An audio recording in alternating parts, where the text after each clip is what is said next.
ওমাজি কি হচ্ছে গো? পিঠে? যেটা তোর খুব ফেভারিট। এই পাটি সাপটা? তোমাকে তো কালকে বললাম, আর আজ কি করে দিলে?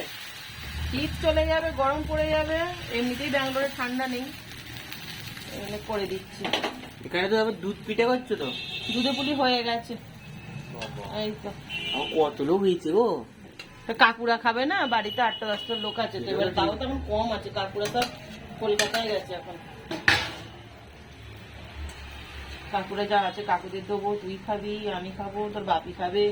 আজকে ওই নর্মাল পিঠে করে যেতে না, কটা করবো একবারে একা হাতে? ওইটাই দুধ পুলি করেছে তো, ওইটা নর্মাল যদি করে জিজ্ঞাসা করো। না, আর পারবো না, আবার অন্য দিন, একদিন অত পারি একা হাতে।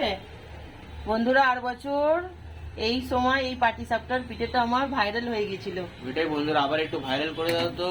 23 লক্ষ লোক দেখেছিল আর ভিউজ হয়েছিল, আর 43 লাখ লোকের লাইক এসেছিল। আমি তো ভেবেছিলাম বোধহয় আমার চ্যানেলটা আপনাদের ভালোবাসা আশীর্বাদে গড়িয়ে গেল বোধহয় চ্যানেলটা, কিন্তু আবার সেই যাকে চাই আবার সেই ডাউনই হয়ে আছে।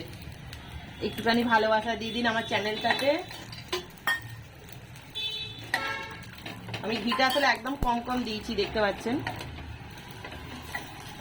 কত ছিদ্র হয়েছে, দেখেছিস? জুম কর, দেখ পাটি সাপটা যে এত হোল হোল থাকবে, এরকম ছিদ্র থাকবে, তবে না পাটি সাপটা। আজকে আর কোন রকম ক্ষীর করিনি, আজকে এই নাড়ু করেছি, নারকেল গুলো হয়ে যাচ্ছিল সেই জন্য। ঠিক আছে, তাহলে আনো খাই।